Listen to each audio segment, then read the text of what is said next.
Headlines on Global Business. Will July be the end of this round of U.S. rate hikes? The world is watching all kinds of policy signals. Chinese Foreign Minister Wang Yi is visiting the Turkish capital of Ankara as China and Turkey deepen bilateral ties, especially through Belt and Road cooperation. And global companies' second quarter earnings show that medical firms and hotel chains are upbeat while banks are under pressure. Hello and welcome to this edition of Global Business on CityTune. I'm Jun Feng in Beijing. This week, important interest rate decisions are expected to be announced by the U.S. Federal Reserve, European Central Bank and Bank of Japan. The Federal Reserve's July Federal Open Market Committee meeting is expected to result in a 25 basis points increase in interest rates. Market observers are eagerly awaiting Chairman Powell's announcement on July 26 for more specific guidance. Though inflation in the Eurozone has dropped significantly from a peak of 10.6% last October to 5.5% in June, the market predicts that the ECB will continue to raise rates by 25 basis points. Meanwhile, the market in Japan is forecasting no changes to the BOJ's yield curve control policy that is upcoming Friday announcement. The U.S. Senate overwhelmingly backed legislation on Tuesday that would require U.S. companies to notify federal agencies of investments in Chinese technologies such as semiconductors and artificial intelligence. The 100-member Senate backed the amendment to the National Defense Authorization Act, or NDAA, by 91-6. The NDAA sets policy for the Department of Defense and is expected to become law later this year. The desire for a hard line on China is one of the few truly bipartisan sentiments in the divided U.S. Congress, and lawmakers have introduced dozens of bills seeking to address competition with Chinese industries. Unlike a version of the legislation the senators introduced in 2021 that failed to become law, the latest measure requires notification of some outbound investments rather than review or prohibition of certain deals, and targets fewer industries.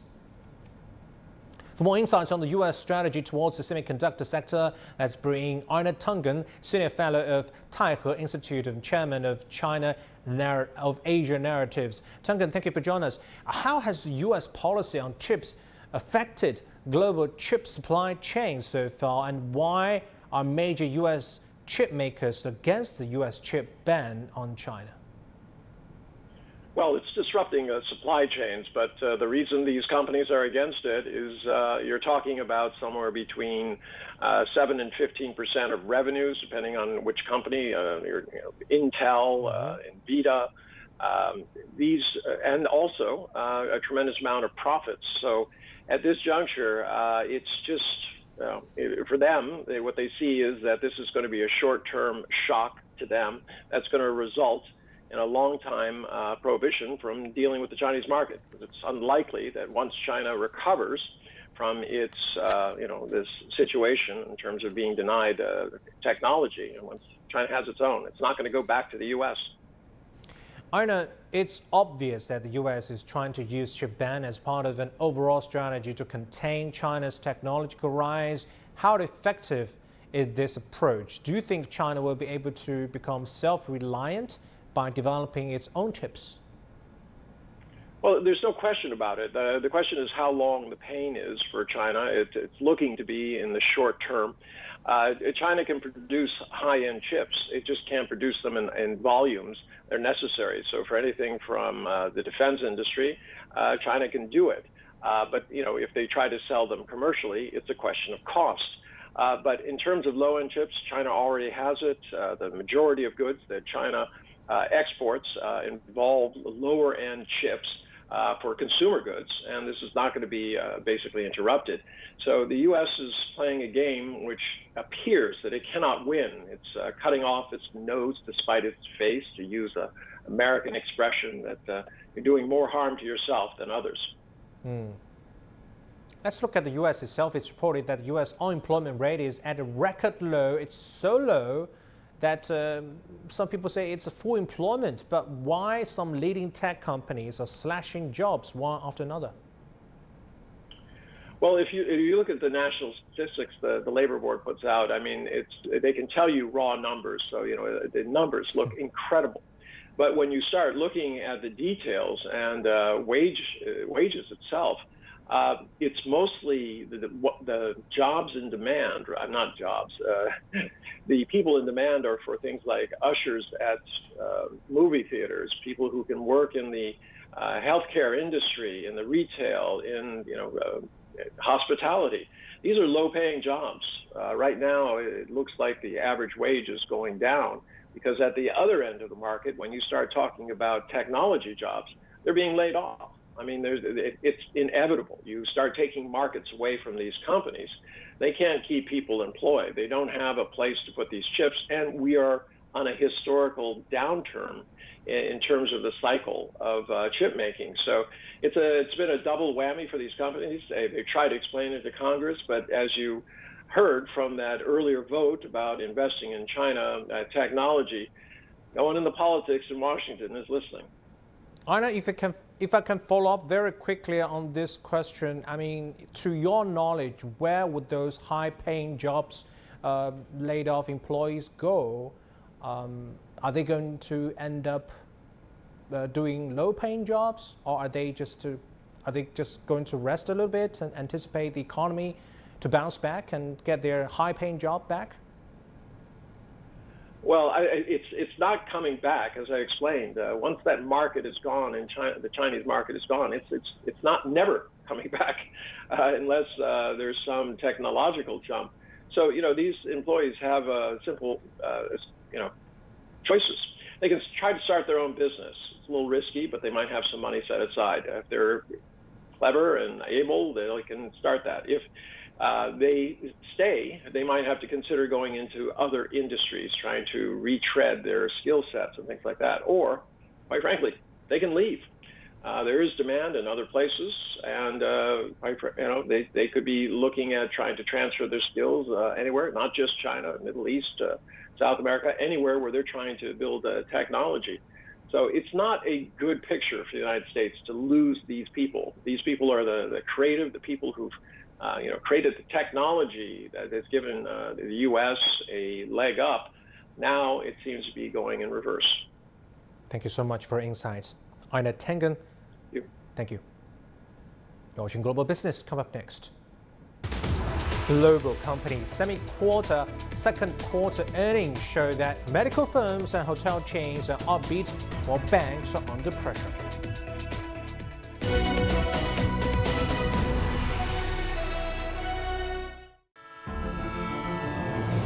From the 1,035-kilometer railway linking China to Laos, facilitating connectivity and boosting economic growth in the landlocked Southeast Asian country, to the joint China-Saudi Arabia photovoltaic project to harness renewable energy in the oil-dependent kingdom. The Belt and Road Initiative has come a long way since it was first proposed in 2013, complementing the development strategies of partner countries and building on their existing strength. 开创合作共赢的新模式。 The Belt and Road Initiative, linking the world in the pursuit of common prosperity for humanity.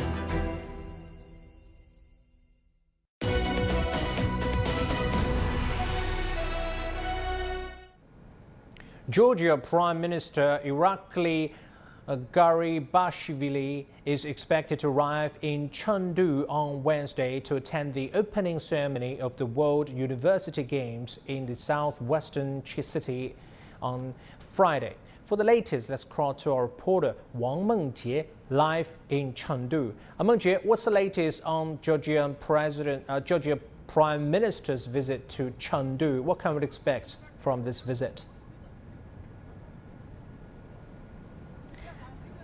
Yes, as you can see, I'm standing at the Tianfu International Airport in Chengdu and waiting for the flight of Prime Minister Irakli Gorbachev of Georgia.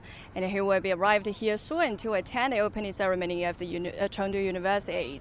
And Georgian contestants will be represented by 50 student athletes for the competition to make their mark on the global stage. And experts say the Prime Minister's visit highlights the significance of the Games and also the cooperation between China and Georgia. In 2022, China is Georgia's third largest trading partner, and it's the country's foreign trade up over 30% to reach $19 billion, and China, Turkey, and Russia were among the top trading partners for Georgia in 2022. As you mentioned, that the Prime Minister of Georgia will be arrived here to attend opening ceremony of the Games, which will be held from July 28th to August 8th, showcasing a total of 18 sports. It also features a series of cultural exchange activities to promote the communication between young athletes from across the world. And postponed twice due to the COVID-19 concerns, athletes say they're looking forward to returning to competitions, and they're also following the footsteps of the established stars as they chase their dreams here. And back to you. Thank you so much, Huang Menjie, for the update, and look forward to more reports from the Games from you. Thank you so much.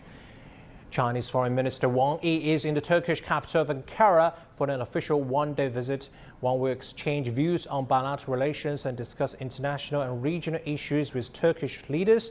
Belt and Road cooperation is also on the agenda. Now, Turkey and China are increasing their economic and trade relations, with the leaders targeting more growth in the near future.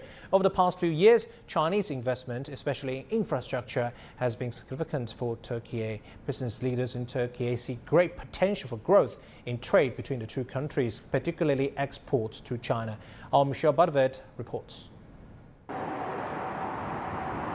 Turkey, acting as a bridge between Europe and Asia, holds significant potential for cooperation with China's Belt and Road Initiative, which focuses on regional connectivity.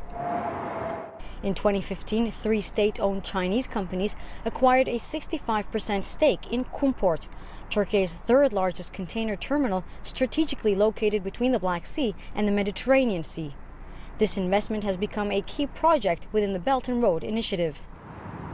China's investments in Turkish infrastructure projects have also greatly benefited travelers. In 2014, collaborating with 2 Turkish companies, the China Railway Construction Corporation and the China National Machinery Import and Export Cooperation completed the construction of a high-speed railway connecting Istanbul and the capital, Ankara.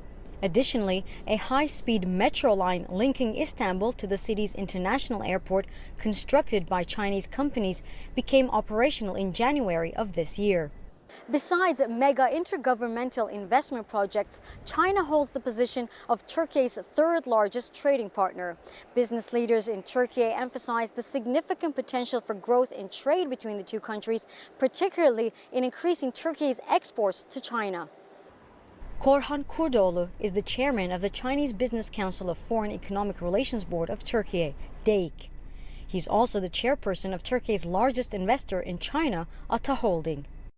I believe that Turkish and Chinese people collaboration is creating an incredible synergy and power for doing businesses within the countries as well as within third countries. As joint ventures, as partners, we can create a lot of value together. Turkish companies are also eager to close the trade gap between the two countries, as Turkey's exports to China were around $3.2 billion in 2022, while imports were over $41 billion. I encourage Turkish companies to participate China International Expo, Import Expo this year in November. This is a great chance for Turkish exporters to increase their export to China. And when we look at the two markets, China is the second largest economy in the world with a really large middle income population. It's a great chance for the Turkish companies. On July 26th, China's top diplomat Wang Yi will be visiting Turkey to meet with high-level Turkish officials, providing the leaders with an opportunity to discuss ways to further enhance bilateral ties. Michal Bardavid, CGTN, Antalya. Next is our special series, the New Silk Road Connecting the World. Today we focus on cross-border e-commerce in Xi'an. This year, Xi'an has witnessed the growing influx of unicorn companies attracted by the favorable logistics and services provided by the Belt and Road Initiative and China-Europe freight trains. This has made cross-border e-commerce an increasingly popular option for businesses. Our reporter Aaron Liu has more. During my recent visit to Xi'an, 15 international students were in the city to explore and learn about the business opportunities in China. Let's take a closer look at the insights they have gained from their visit. I believe there are tremendous learning opportunities for us in various aspects of business such as finance, logistics, e-commerce, and more. It feels like an all-encompassing system offering valuable insights. After graduation, my intention is to seek employment at a Chinese trading company. Understanding how this company works as a small scale, but they develop to be so big, I understand that their employees are not so many, but they can still work in a very big scale. I think that's something that a lot of companies can do so because they can cut down their resources, their time, and their costs as well, but at the same time still be efficient and still do so well.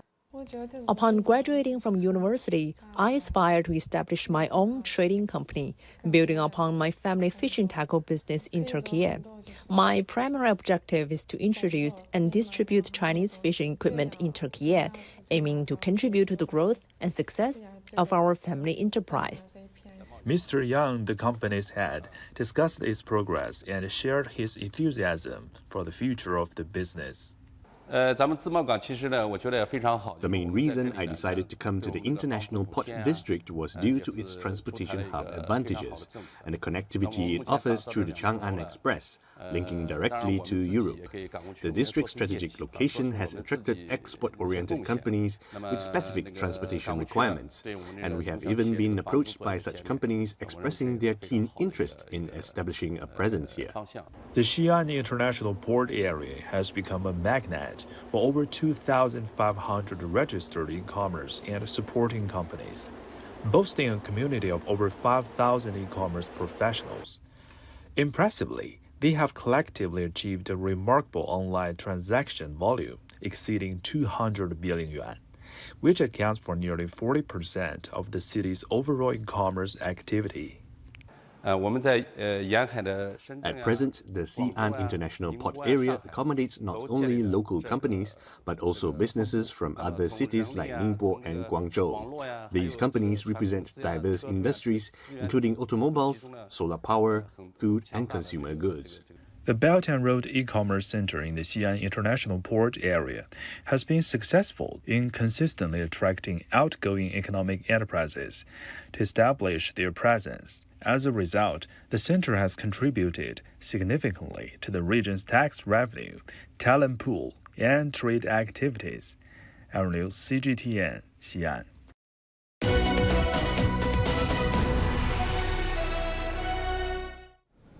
Now let's move on to some other earnings released on Wednesday.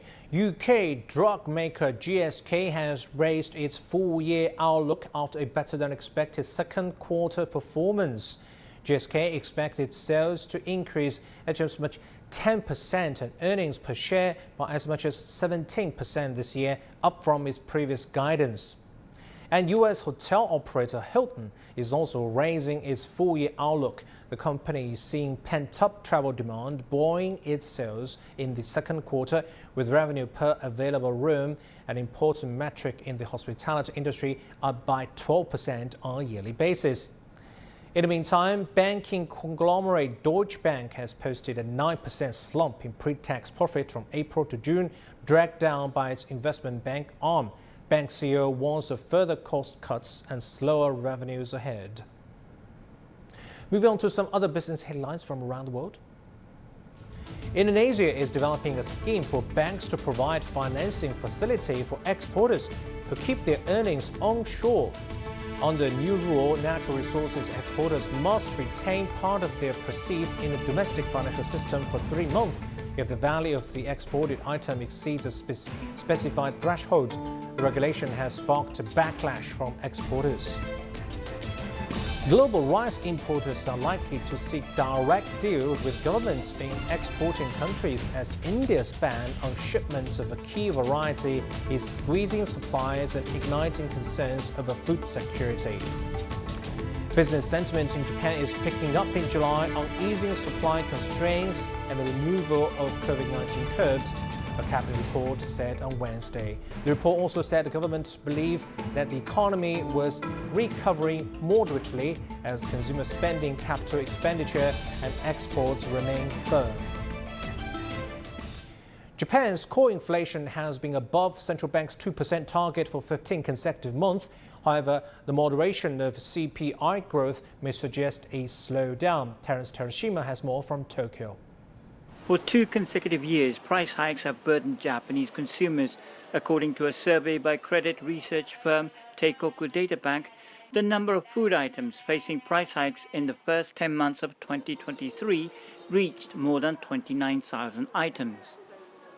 Price hikes in Japan expected to continue, putting pressures on the household. Consumers worry how long this will continue without prospects for a raise in wages. Japan's consumer price index from May stood at 3.2% in key consumer prices, excluding fresh food, dampening household spending, falling by 4.0% year-on-year in May. I don't expect to see my wages to rise anytime soon. But at the other hand, the cost of living is going up and land prices around here are soaring. We were thinking of moving to a bigger house as our children grow, but the prospect is slim. In order to raise wages, I think prices must rise to some extent to achieve a virtuous economic circle. But I think the biggest problem is that the Bank of Japan's policies have failed for the last 10 years, having no interest rates all these years. The market is closely watching June inflation data, expected to show growth of 3.3%, largely on the impact of higher electricity prices. There's speculation the central bank may adjust its control of government bond yields in part due to rising price pressures. The Japanese stock market is in bullish territory, the Nikkei 225 index rising to a 33-year high, helped by strong interest from foreign investors. From about the first week of April to the first week of June, foreign investors have been the net buyers of Japanese stocks for 10 consecutive weeks, a net purchase of over 7 trillion yen. Analysts say the interest from foreign investors is largely on undervalued stocks, supported by the weaker yen. Investments eased slightly recently, but interest in the Japanese market is expected to continue. Foreign investors' interest on Japanese stocks is not transient, but expected to continue. I think we will see strong appetite for Japanese stocks from autumn once again. Experts say with the increased interest from foreign investments, we could see changes in the price-to-book ratio of many Japanese companies. Terence Terashima, CGTN, Tokyo. In the UK, schools are preparing to close their doors for the summer holidays. It's one of the busiest times for the year for the hospitality industry, but many businesses haven't been able to recruit enough staff. One suggestion is to tempt over 50s who've taken early retirement back into the workforce. Our correspondent Li Jianhua reports. Munir Takawi has been running his London coffee shop for about 9 years. It was always his dream to own a small eatery, but now he can't find enough staff, mainly due to issues caused by the pandemic and by Brexit. He has to close his shop on Sundays. I think the Brexit has a big part in this. So the Brexit was a big hit for the UK. I think a lot of the European workers, they all left the country. If I have a good team, I can open few branches, but at the moment we have a big shortage of labor. Yes, I mean the government, they have to do something to help us so we can grow, we can take the business to a different level. Munir is not alone. Vacancies across the UK hospitality industry are now 48% higher than before the pandemic. But there could be a solution.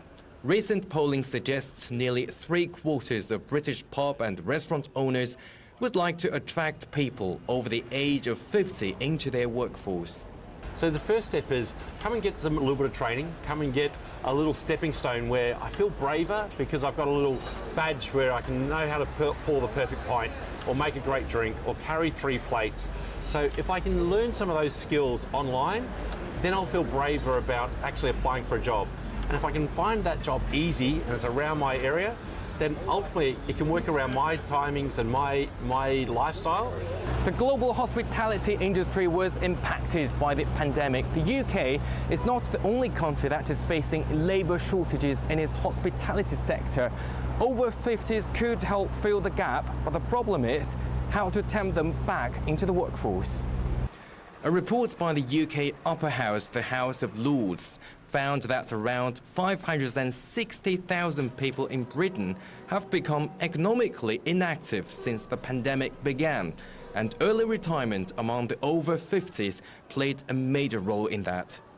What makes jobs attractive for most people are actually wages, but a small wage increase, I don't think, is going to attract these people back into the workforce, certainly not to go into the hospitality sector.